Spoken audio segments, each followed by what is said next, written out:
국정감사가 시작됐는데 지난 추석 연휴 동안에 지역 민심을 이렇게 들어보면 크게 두 가지입니다. 하나는 윤석열 정권 3년 동안에 망가진 민생 경제를 빨리 회복시켜달라, 이게 하나고요. 하나는 이 정말 초유의 사태를 발생시킨 12상 비상계엄, 이 불법 친위 군사 쿠데타와 관련된 이 내란을 온전하게 종식시켜달라는, 아마 이 두 가지가 추석 민심의 대표적인 화두다, 이런 생각이 듭니다. 자, 그러면 우리 국방부로 다시 돌아와서 이제 우리가 문민 장관이 들어서서 정말 국방부 창군 이래로 이렇게 쉽지 않은 그런 지금 문민 장관 시대를 맞고 있습니다. 자, 국방부 차원의 내란 종식을 위한 조치들은 지금 이루어지고 있느냐? 지금 다들 지켜보고 있어요. 온 국민이 온통 그것만 보고 지켜보고 있어요. 지켜보고 기대하고 있죠. 예. 그럼에도 불구하고 내란에 간접적으로 관련된 인원들을 조사하고 어떤 조치를 취하고 있느냐. 사실은 이거 잘 모르겠어요. 그 당시에 현장에 출동했던 그 작전 지휘관들, 당연히 현행범들이죠. 왜? 5,200만이 어마어마한 범죄 행위를 다 지켜봤기 때문에 그 현장에 있었던 방첩사령관, 수방사령관, 특전사령관을 비롯한 이 작전 지휘관들은 당연히 현행범으로서 조치를 받아야 되고, 그럼 그 사람들만 계엄에 연루된 것이냐? 저는 그렇다고 생각하지 않습니다.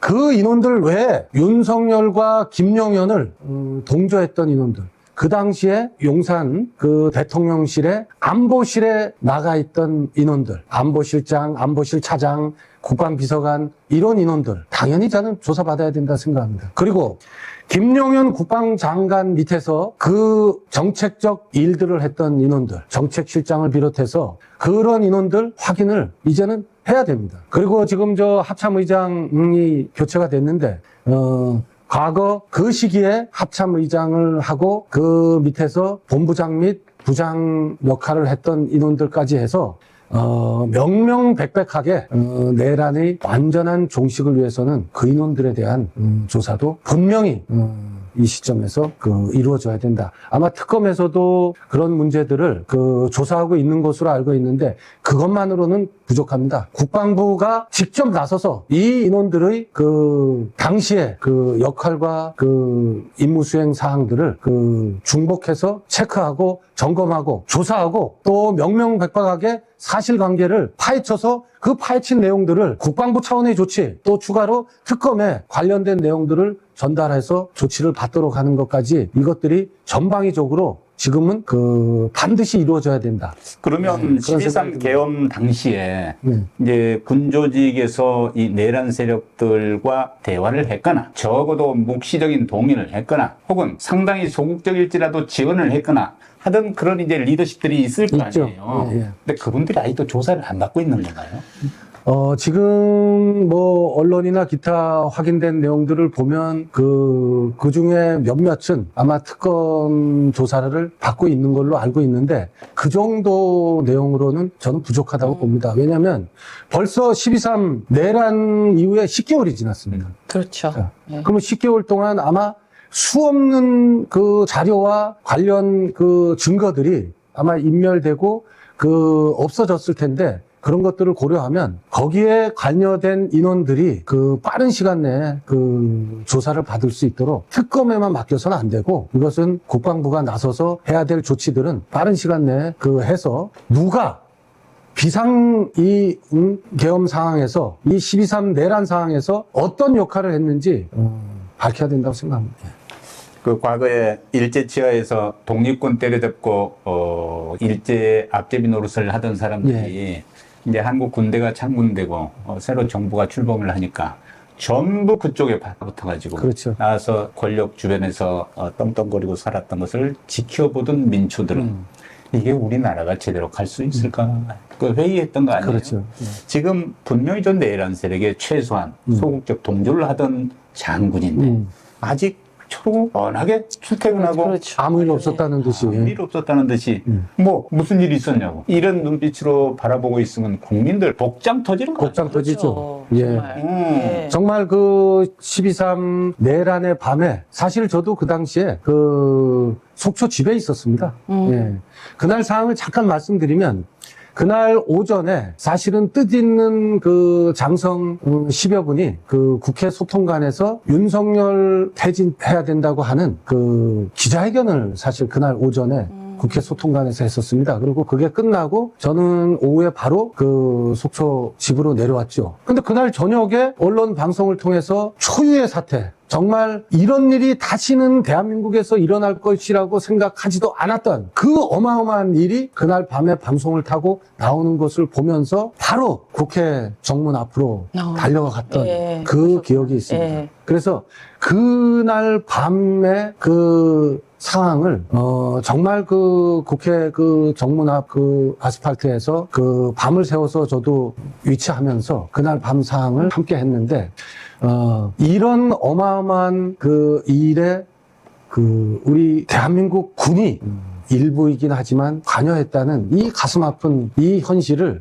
이제는 그 인식하고 거기에 관여했던 인원들에 대해서는 엄정하게 그 책임을 물어야 됩니다. 그럼요. 네. 오 교수님 어제 국정감사장의 많은 중계방송들을 보셨죠? 예, 예. 내란 세력이라고 그러니까 아니 법률적 판단이 안 나왔는데 왜 내란이라고 그러냐고. 그러니까. 내란은 국가의 정상적인 지휘 기능을 불법적으로 그렇죠. 문란시키거나 예. 중단시키는 걸 내란이라고 그러는데 그걸 5,200만 명이 눈 똑바로 뜨고 그럼. 그날 봤는데 그 내란이라고 하지 내란을 그럼 뭐라고 해? 그 내란을 아직 판결이 안 나와서 내란이 아니래. 이렇게 주장한 놈 그놈이 내란 세력 아니야? 그렇죠. 당연하죠. 당연하죠. 그 내란이라고 하고 비상계엄이라고 하는 단어 자체를 인식을 못 하시는 것 같아요. 왜냐하면 이게 내란이 아닐 수도 있다는 얘기를 한다는 건 우리나라에 정말 별일이 없었어요. 그 당시에. 비상계엄이 일어날 만한 상황, 내란이 일어날 만한 상황이 아무도 생각도 안 할 때 너무 담담하게 나와서 대통령이 나와서 갑자기 비상계엄을 선포합니다 이러는데 너무 놀란 거예요. 다들 저도 TV 보다가 이게 무슨 뭐 급하게 뭘 얘기를 하나 보다가 아니 우리나라가 이렇게 잘 돌아가고 있는데 그럼요. 아니 무슨 전시 사업을 그러니까요. 예주하는 국가 비상 사태냐고. 국가의 뭐 최고 밥 잘 먹고 맞아요. 술도 잘 마셨고 그러니까요. 연말이라고 회식도 했는데 그러니까 이 대통령 자체 본인이 아무 일도 안 일어나지 않았습니까? 이게 왜 내란입니까? 이렇게 나오는 이런 게 그럼요. 초등학생도 이러진 않을 것 같아요. 그러니까 그런 말을 지금 버젓이 입에 올리고 그러니까요. 있는 분들 다 내란 세력이에요. 그럼요. 당신들. 내란 세력이죠. 예. 왜 내란이냐 이럴 거예요. 그럼. 우리나라가 이렇게 지금 이렇게 더 성장했는데 아마 이럴 거예요. 그러니까 황당해요 정말. 그 지금 법률적으로 접근을 해서 아직 그 법원에서 재판 결과를 법률적 판단을 내리지 않았기 때문에 그때까지는 이게 내란이 아니지 않느냐 하는 이런 궁색한 야, 이 미친 주장을 뛸 일이지. 주장을 하고 있는데 아니 우리가 주변에서 예를 들면 살인죄를 저지르거나 절도죄를 저지른 인원들이 그러면 재판 결과가 나올 때까지 그 인원이 살인자가 살인이 아니냐고. 아닌 걸로 되는 그러니까요. 건가요? 재판을 하는 이유는 형량을. 그럼요. 이 인원에 대한 형량을 어떻게 할 것인가, 사형을 시킬 것인가, 무기징역을 할 그렇죠. 것인가 이것을 정하는 과정이지 그 인원은 분명히 살인자인 겁니다. 그럼요. 마찬가지 12월 3일 날 밤에 발생한 이 친위 군사 쿠데타를 내란이라고 생각하지 않는 대한민국 국민 누가 있습니까? 아무도 없어요. 그 지금 방금 말씀하신 것처럼 그날 상황을 내란이라고 얘기할 수 없다고 하는 그 인원이 내란 동조자이고 내란 부역자입니다. 에이 그렇죠. 내란 종사자들. 그 말하자면 엄격하게 피의자와 피해자가 있잖아요. 그럼요. 우리 국민이 전부 피해자였잖아요.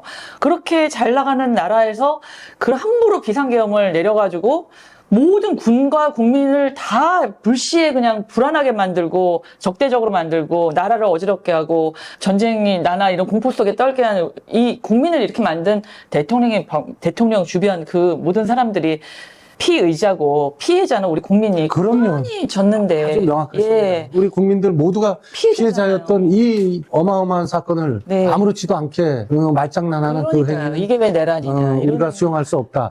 근데 이 12.3 그 내란 얘기만 나오면 이렇게 그 우리가 흥분할 수밖에 네. 없는데 맞아요. 이 12.3 이 내란 얘기는 정말 저희뿐이겠습니까? 대한민국 모든 국민이 내란 얘기가 나오면 피가 거꾸로 쓰는 겁니다. 그래서 아까도 제가 말씀드렸지만은 이 12.3 내란과 연계해서 복귀해 보면 9.19 군사합의를 파기해서 남북 간에 무력 충돌 사항을 만들고 북한에게 도발의 빌미를 제공하고 하는 이 모든 조치들이 어디로 귀결되냐? 12.3 비상계엄을 하기 위한 사전 계획. 명분과 그 배경, 네. 원인으로 삼기 위한 거죠. 어떻게 보면 정말 그 시기에 한반도에서 전쟁 상황으로 안 간 것이 너무 다행스럽죠. 너무 다행이죠. 너무 다행이에요. 만약에 북한이 그 윤석열 정권이 행한 그 도발적 행위들에 대한 그걸 빌미로 우리 측에 대해서 도발을 했다고 생각해 보세요. 자, 그러면 남북 간에는 군사적 충돌 상황이 만들어져서 그 한반도의 안보 상황은 극도로 그 위험 상황이 될 거고, 그런 상황을 빌미로 그걸 원인으로 12.3 내란 비상계엄이 발생한 대한민국을 한번 생각해 보십시오. 정말 우리는 75년 전에 발생한 6.25 전쟁의 그 참화를 2024년 5년에 다시 겪었을지도 몰라요. 반복할 예. 뻔했다는 이런 정말 우려스러운. 그 당시에 다른 나라 전쟁은 정말 불행한 일이지만 다행히 그때 북한이 아마 군사력을 우크라이나 전쟁에 파견하는 바람에 아마 막 그렇게 함부로 막 덤비지 않았을 그럴 것 수도 같아요. 있죠. 하여튼 예. 너무 그 다행스러운 예, 일입니다. 예, 정말 지금 생각해보면 막 그럼요. 소름이 끼쳐요. 거꾸로 생각해보면 남북한 간에 전쟁 상황이 발생하고 우리 내부에는 비상계엄으로 정말 초유의 우리가 경험하지 못한 정말 어마어마한 일들 겪을 뻔했어요. 다시 우리 후대들에게 넘겨줄 생각을 하면 지금도 정말 아찔합니다. 저는 대한민국에서 45년 전에 그 12.12 친위 군사 쿠데타와 같은 사항이 이 대한민국에서 이제 더 이상 있을 수 있겠느냐. 사실은 2024년 그 여름부터 민주당 우리 의원들께서 계엄 얘기를 나올 때 저도 평생 군 생활을 하고 마지막 보직을 수도방위 사령관으로 끝냈던 사람으로서 사실은 긴가민가 했습니다. 설마 긴가민가 했어요. 지금 이 상황. 근데 여름 지나고 가을 지나고 겨울이 들어서면서는 사실 저는 개인적으로 이거 위험하구나. 그리고 김용현이가 예. 국방부 장관으로 오는 걸 보면서 이게 좀 이상한데 하는 생각을 했습니다. 예. 왜냐하면 우리가 그 인간을 아는데. 그럼요. 김용현이라는 자를 알 뿐더러 하물며 군사정권 시절에도 그 자기가 신뢰했던 경호처장을 내각의 책임자로 보낸 적은 없습니다. 자기가 신뢰하고 믿었던 이 인원을 경호처장으로 데리고 있으면서도 그 인원을 국방부 내각의 책임자로 보낸 적은 없는데 김용현이를 국방부 장관으로 보내는 걸 보면서 좀 이상한데 이런 생각을 했어요. 적어도 저는 수방사령관도 하고 또 국방부 정책실에서 오랫동안 사실은 이 정책 업무를 했기 때문에 그런 생각을 할 수 있었지. 아마 대부분의 우리 예비역들을 포함한 대부분의 장병들은 설마 이랬을 겁니다. 그 설마 사항이 정말 이 사실로 드러났을 때 이 당혹스러움이라는 것은 지금도 아찔합니다. 그러실 것 같아요. 예. 예, 우리 모두가 그렇죠, 뭐 사실. 정말 이만큼 빨리 회복한 게 정말 다행이에요. 근데 그 당시에 제가 안타깝게 봤던 부분 중에 또 하나가, 자, 김용현이가 그 윤석열과 함께 이제 내란의 그 주모자로서 네. 역할을 하고 구속이 되고 이런 과정 속에서 김용현이를 구국의 영웅이라고 하고 영치금을 넣어주고 하는 이 화환들을 예. 수백 개씩 거리에 갖다 놓은 그 우리 예비역 단체들입니다. 그 일부 예비역 단체들인데 그걸 보면서 이게 정말 어떻게 하다가 대한민국이 이 정도까지 됐는가 하는 그런 개탄을 했습니다. 아니, 이 역사 속에 절대 일어나서는 안 되는 그런 일이 발생했고 대한민국 모든 국민들이 그 범죄 행각을 다 실시간 지켜봤는데 그런 상황에서도 우리 일각의 예비역 단체, 그 다음에 그 육사의 구국 동지회 뭐 이런 일각의 예비역 단체들이 내란 주동자 김용현을 구국의 영웅이라고 하면서 그 화환을 100여 개씩 늘어놓는 이런 상황을 보면서 정말 후배들에게 우리가 무엇을 남겨줄 수 있는가. 윤석열 정권이 탄생하면서 일성으로 내뱉었던 안보 분야의 첫 번째 구호가 선제 타격이고 삼축체계 강화며 뭐 이렇게 출발을 했어요. 그런데 갈수록 쿠데타에 대해서는 정말 진심이구나 하는 걸 이제 반추해 보면 느껴요. 그분이 검사 시절에 내가 육사를 갔으면 쿠데타 했을 거야. 주변에 얘기를 했던 분인데 이제 대통령이 돼서 군 통수권자가 됐으니 제대로 반란을 해야지. 이 기회를 잡았다고 생각했던 것 같아요. 그런 것 같아요. 네? 그리고 이제 독재를 하려고. 네. 이게 이제 국가가 막 모든 기능을 잘 조합을 해서 상호 잘 나누는 이제 사회를 만드는 걸 포용국가.